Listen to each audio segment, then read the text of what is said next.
Breaking news today. Please subscribe and then check notification box to get all breaking news alerts. Once again we are getting word on just how lax and downright negligent former President Barack Hussein Obama was when it came to our nation's national security and its interests. Today we are seeing the warning about the Uranium One deal with the Kremlin, which was issued on December 21, 2010. Barack Hussein Obama was already president then, and crooked Hillary Clinton was a year and a half into her tenure as his Secretary of State. The Uranium One deal, which allocated a sizable portion of United States uranium reserves, had just been awarded to Russian government-controlled interests. The deal made no sense. It weakened American security, and it also made the Clinton Foundation, and the Clintons themselves, very rich via donations and Bill Clinton speaking arrangements made by Russian corporate interests directly tied to this deal. Warning letter to then-President Obama. Republican Senator John Barroso from the great state of Wyoming first sounded the alarm. But as usual, Barack Obama, his administration, and much of the establishment mainstream media chose to ignore the dire warnings. But today they are worried about so-called Russia collusion because the left wing lost the 2016 presidential election. Fascinating, don't you think? But Investors Business Daily. Trump-Russia collusion is fake news, fire Mueller, and end this bogus investigation. Russian scandal, Special Counsel Robert Mueller has a tough job.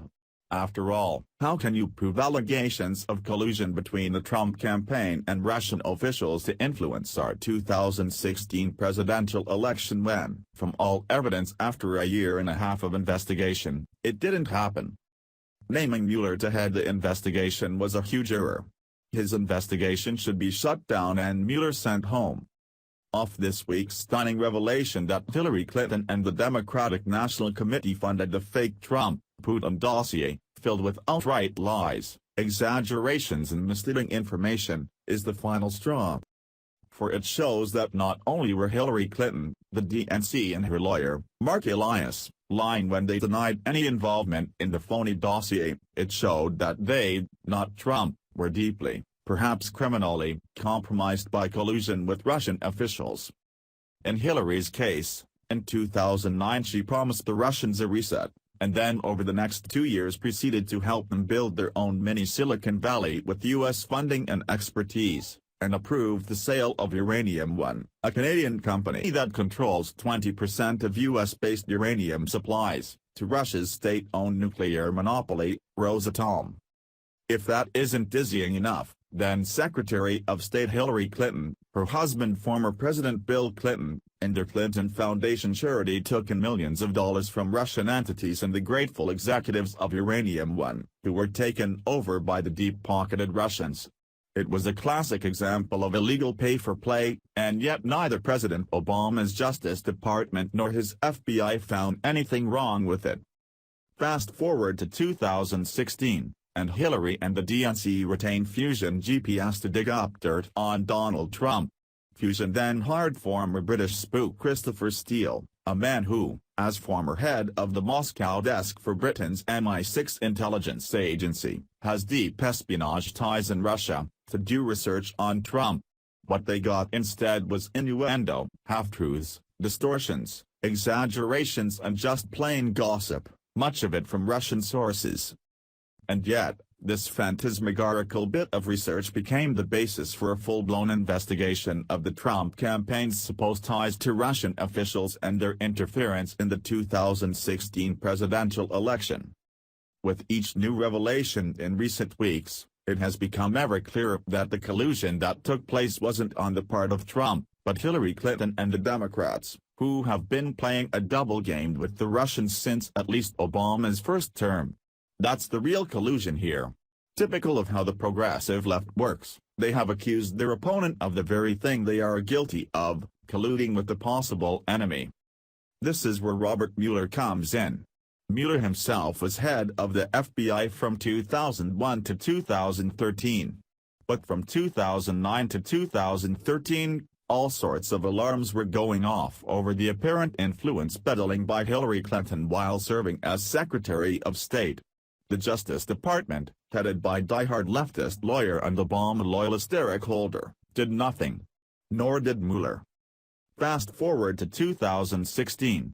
Mueller's successor at the FBI, James Comey, did do something. He paid Fusion GPS, which received funding from Russian sources, for its bogus research on Trump. That research also became the basis for the equally bogus investigation headed by Mueller.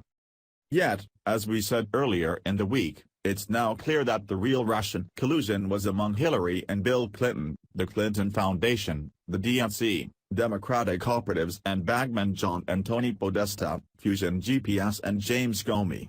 Not Trump and his campaign confederates. When a legal mistake of this magnitude is made, it must be undone. That's just what Congress is doing right now. In recent days, both houses of Congress have unveiled investigations into the Uranium One deal and possible pay-for-play deals at Hillary Clinton's State Department and her family Clinton Foundation. Just Thursday, Senator Chuck Grassley, the Iowa Republican, called for naming a special counsel for the Uranium One deal and the related financial shenanigans. He's on solid ground here. In a new Rasmussen poll, 51% of likely voters said they believe it's likely that Bill and Hillary Clinton or their close political associates broke the law in their dealings with Russia. In the meantime, however, the purely political investigation of Trump led by Mueller since the start of this year has gone nowhere.